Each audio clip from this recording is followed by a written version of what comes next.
Hi guys, Peter Finch here, and today we are going to be talking about hip movement and ideas that you can have around actually initiating the downswing, getting through the ball into a really good impact, and how you're actually using the pelvis and the hips throughout that motion.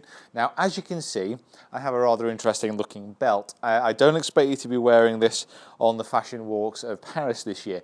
This is very much just for visuals, and I would hope that you wouldn't hit shots with this on.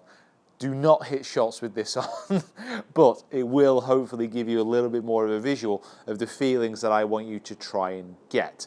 Now, what the kind of alignment stick here represents, probably should have got a ball out before I started this. What the alignment stick here represents is the actual alignment that your hips are on, that my hips are on here in the actual swing.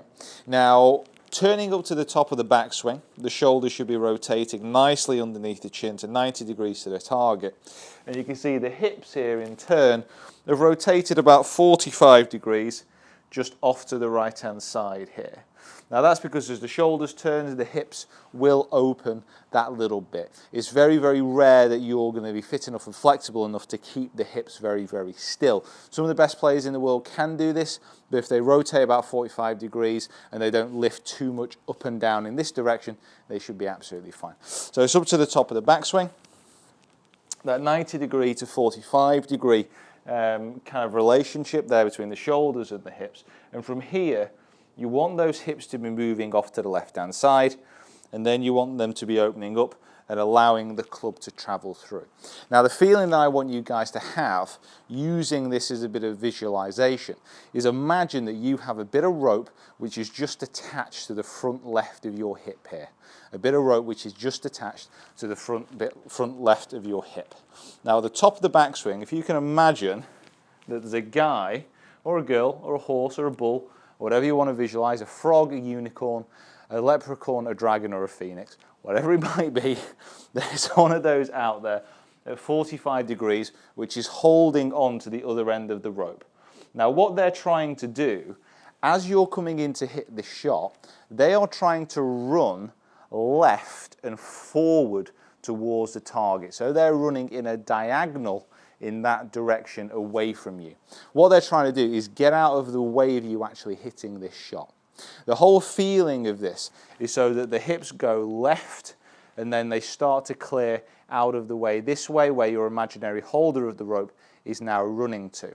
As far as a feeling of the club is concerned, if you then want to, say, play a bit of a draw, you can get the feeling that the person is running off in that direction and you're trying to hit the ball just where they've come from to actually get that little bit of an inside path.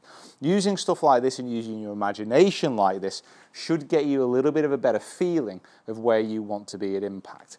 So I'm going to give this shot a little bit of a go. Please do not try this. So it's there up to the top.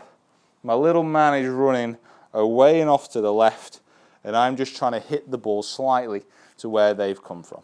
So I've got a little bit of 4-iron for an example here. I'm only going to have a little bit of a swing. So turn up to the top. Man runs away and left. And I managed to get that ball just travelling a little bit off to the right-hand side. Yeah, got a nice one to the fairway with the GC2 as well. So that is a little bit of an example of how you can use this and actually use your imagination to control what your hips are doing, but to also control a little bit about where you're putting the club in the downswing as well. Right guys, thank you so much for watching. Please subscribe to the channel if you haven't already. Follow me on my other social media platforms as well. And this is a great thing to be practicing now as we're going into the off season, but also if you're watching this during the season as well, it's a nice little visualization for you to have. Right guys, thanks for watching. We'll see you next time.